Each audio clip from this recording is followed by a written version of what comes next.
Ladies and gentlemen, in the news, by the way, Hamas is apparently overrunning Fatah. They're quickly taking control of that entire Gaza Strip, and from there, that so-called Palestinian Authority is going to begin to unravel. It's a serious war going on, bloodthirsty war. Well, our next guest is a former Palestinian terrorist. He's now born-again Christian.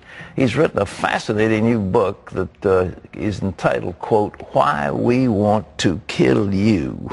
Will you please welcome back to the 700 Club, Walid Sheobat. It's good to have you back with us. See you again, Pat. Thank you. Thank you. It's a wonderful book. I congratulate you on it. Why We Want to Kill You. You know, the Western commentators say, well, these people are poor. They're brought up in substandard conditions, and they envy the West, and they're angry because of the Western affluence, and therefore they want to protest. Is that why they blow themselves up? If the reason for suicide bombing is poverty and lack of hopelessness, why would you never find in the Palestinian areas Christians who commit suicide bombing? The argument could be is, wait a minute, Christians are not accustomed to suicide bombing. Well, you have the second largest terror organization after the PLO is the PFLP, Popular Front to Liberate Palestine, which is ran by a Christian terrorist by the name of George Habash. Yeah. Now, George Habash, his organization, whenever they need a suicide bomber, or they would use a Muslim, always, 100% of the time. The Hindus don't have suicide bombers, and the Buddhists don't have suicide bombers. That's a very good point. At a university speech, one professor objected to my speech. He said, the reason for terrorism is poverty. So I asked in the audience, do we have anybody from India? And one student said, I am from India. I said, do you guys blow yourselves up as a result of poverty in India? He says, you know, we have lots of poverty in India. None of us blow ourselves up. But they sure come from Pakistan, and they blow us up. You showed something in here, though, the promise of Islam. And there are people in America that don't believe this. The 72 virgins and perpetual erection and all this stuff. What do they teach? What do they say that these young men are going to get to? Here's the element that Westerners don't understand why this jihad is going on, and why they're killing and why they're dying. It's a message of salvation that Islam is offering. Christianity offers a message of salvation, that by the death of one person, Christ, by the drop of his blood, that we are saved. In Islam, there is no assurance of salvation. The only way one can assure himself for salvation is by their own death, by the first drop of the blood of the martyr. He now can enter into heaven and intercede for 70 members of his family or her family. So when my cousin Ra'id got killed, my Aunt Fatima had a wedding celebration. It's the law of opposite. Everything. She had your cousin was killed as a martyr, blew herself up, and they had a wedding celebration. But he was killed before he was shot. The Israelis figured out what he was going to do, and he was killed. Right. And my Aunt Fatima had a wedding celebration. This is what the Westerners don't understand. The entire community will come and join in this wedding celebration. The Friday prayer in the mosque will have a festivity for the death of the martyr. The house of the martyr becomes a museum where the entire community flocks to visit. Posters all over the streets for the martyr, because now he's entered into paradise. This is the problem with Islam, is because Islam rejects the intercession of Jesus Christ. However, Islam does offer the intercession of the martyr, the intercession of a sinner. Well, now, he gets 72 virgins, pure black-eyed virgins who've never been touched by jinn or man. It's not just 72 virgins, Pat. Oh, it's not 72? It's 72 mansions. Oh, 72 mansions. In each mansion, 72 beds, and in each bed, 72 virgins. That math staggers me. 72 times 72 times 72. That guy's going to wear himself out for his... It really doesn't make any sense. But the main issue is not that. The main issue is the salvation issue. All right. They want to be saved. And in order to be saved, you die. And because the Quran itself, it says, do not think that the ones who die in the cause of Allah are dead, but are alive with Allah, receiving His blessings. You know, The people in America, you point out in this book about how we have been duped by the so-called moderate Muslims.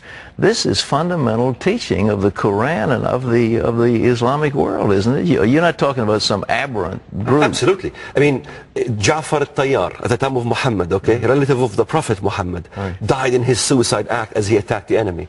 And he had wings, they call him the Flying Ja'far. So suicide missions was in the time of Muhammad, the Prophet of Islam. The Americans are being duped with this moderate Islam. There are liberal Muslims who don't care about fundamental view of Islam. But however, by far, the fundamentalist view of Islam, Islamic as a religion, has always been taught to us as jihad. Because when you read in the Bible about Antichrist, let's say, he honors a god of war. He honors a god of fortresses. That's right. In Islam, Allah, is a god of war. He doesn't honor the desire of women. In Islam, they don't honor the desire of women either. So it's a very antichrist system. Attempts to change times and laws in the Bible regarding the antichrist system. And if you look at Islam, what do they want to do? Change the laws of the world. Sure. So all this interpretation that we had in the West about, what is this about changing the laws? They think it's the cosmos or this. No, it's simply what it says. You pointed out that Allah in the Quran, am I correct in this, is actually a deceiver, that he has the attributes of Satan himself? Well, the 99 names of Allah are very well known in Islam. Yeah. Some of these names, if you look at them, one of the names of Allah in the Quran is Al-Mutakabbir, which means the most proud one. When I read the Bible as a Muslim, and I saw the most proud one in the Bible was Satan, or Al-Mumit, the one who causes death. Exactly. Well, I'm just writing a book. I've just finished one on humility, and the truth is the root sin of the world is pride. I will exalt myself upon the throne of God. And that's the problems where Muslims cannot see the truth from the Bible. But the one that they say is Allah is the most proud one? The most, we say Al-Mutakabbir, it's the L, like the Elohim. Al is the most proud one. So the most proud one is Allah. But that's really Satan. Exactly. And it's worse than that, because he's the one who causes death, Al-Mumit, Al-Makir, the great deceiver. Yes. This is the names of Allah in the Quran. So they really believe the great deceiver? Yes. I mean, in America, we don't hear this. Yes, in the Quran it says وَيَمْكُرُونَ وَيَمْكُرُ اللَّهُ وَاللَّهُ خَيْرُ الْمَاكِرِينَ. Allah is the greatest of all deceivers. So it is okay, that's why Islam has deception in war. That's why Islam offers hudna, or a peace treaty, to non-Muslims up to 10 years, but they must break the peace treaty somewhere. Well, the hudna was Oslo. In other words... you Americans called it the Oslo Peace Accord. We called it the Oslo Hudna Accord. So a hudna is a treaty. It's actually not a peace treaty. It's a ceasefire. In Islam, we're allowed to have a ceasefire for two reasons. Reason number one, to gain concessions. Reason number two, to deceive the enemy and destroy them in the end. What about the Bush administration, Condoleezza Rice? Bush comes out and says this is a religion of peace. Condoleezza Rice has a celebration at the end of Ramadan and honors these people on account of this great religion. Well, are they deceived? It's a deception. I mean, CARE, Council of American Islamic Relations, they say we condemn terrorism. We condemn terrorism. Well, what we need to do as Americans is to say, wait a minute, condemning a terrorism is not a verb, it's an act. How are you condemning terrorism by act? If you look at all the Islamic organizations, the American Muslim Council, all of them, by far, if you look at the demonstrations, what do they say? Khaybar, Khaybar, ya Yahud, Jayshu Muhammad, sawfa ya'ud. I know the Arabic. Khaybar is where the Jews were destroyed in Saudi Arabia by the Prophet Muhammad. And they're chanting in the demonstrations saying, don't forget, Jews, what Muhammad, the Prophet of Islam, did to you in Saudi Arabia, in Khaybar, in Medina. If you were going to stop Islam, what would you do? We have to understand, this Islamic movement is a cancer. It is a cancer not only that will destroy itself, but it will also destroy us in the process. We must isolate the cancer and have it destroy itself. We have to get out of oil, because that's the only reason why we're so much involved in the Middle East, because of the oil interest.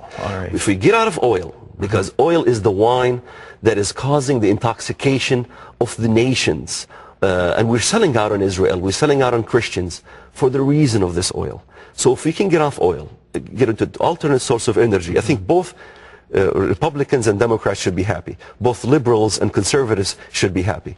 Then we can isolate the Middle East and get rid of the problem. So I think isolating it and then crushing a major terror organization, because what we're doing in the West is we're building the confidence of Islamists. We're forcing Israel to pull out of Gaza. So we're supporting regimes that is not pro-America at all. And so building the confidence is what we have done in the past. Even in Afghanistan, we aided the Mujahideen against the communists. That was, in a way, a mistake. The CIA funded the Mujahideen. That's right. Yeah. And when they defeated Russia, guess what? Now they can defeat America. And Israel wanted to destroy Hamas, Hezbollah and Hamas. What did we say? Israel must pull out of Lebanon. So we twisted Israel's arm to pull out of Lebanon. That built more confidence and more confidence. It's just like the stock market. And democratic elections, too. We want to have, I remember the Bush saying, oh, we've had a democratic election in the West Bank, and Hamas won. Hamas won. In fact, 113,000 Arabs in the Middle East were asked the question, do you prefer Hamas or the PLO? Pat, 73.2% chose Hamas over the PLO. What this is saying, I mean, this is a survey done by Al Arabiya Network, an Arab institution. 113,000 Muslims chose radical Islam. And that's not just in the Palestinian areas. In Pakistan, 56% want radical Islam. In Jordan, if you have elections, they will choose radical Islam.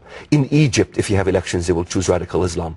In Iraq, if you have elections. We're seeing this over and over again, the rise of Islam. We see a civil war happening now in the Palestinian areas, in which Hamas will be victorious. I've been saying this since 1993. I said Lebanon will turn Muslim fundamentalist. Palestine that we're creating, a state is not a state, it's a state of psychosis that will end up in an Islamic fundamentalist. I said Turkey will end up electing Muslim fundamentalist organization. We have the AKP, the Refah party. Turkey was the eastern part of the Roman Empire. We as Christians are waiting for a revival of a Roman Empire. Do we forget what is going to happen from the eastern part of the Roman Empire? One last question. I see our time's running out, but do you think they're going to try to blow up something big here in America? Are they bloodthirsty to try to really kill many of Americans? Pat, they've already tried.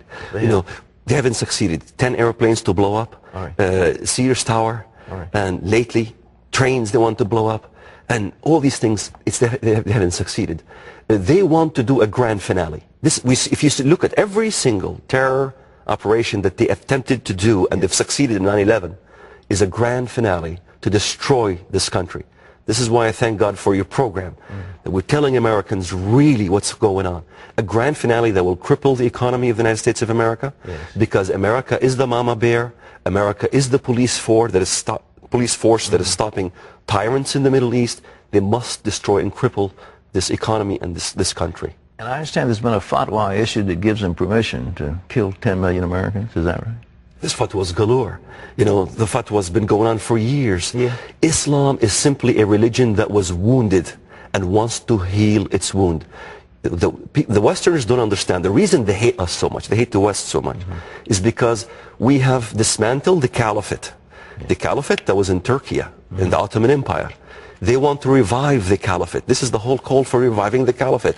It is a wounded beast that wants to heal its wound and rise again to dominate, as in the glory days when Islam dominated the East. That's what it wants to do. It has nothing to do with Israel. It has nothing to do with poverty. It uses poverty just to say America is at fault. Zionist conspiracies and all these things.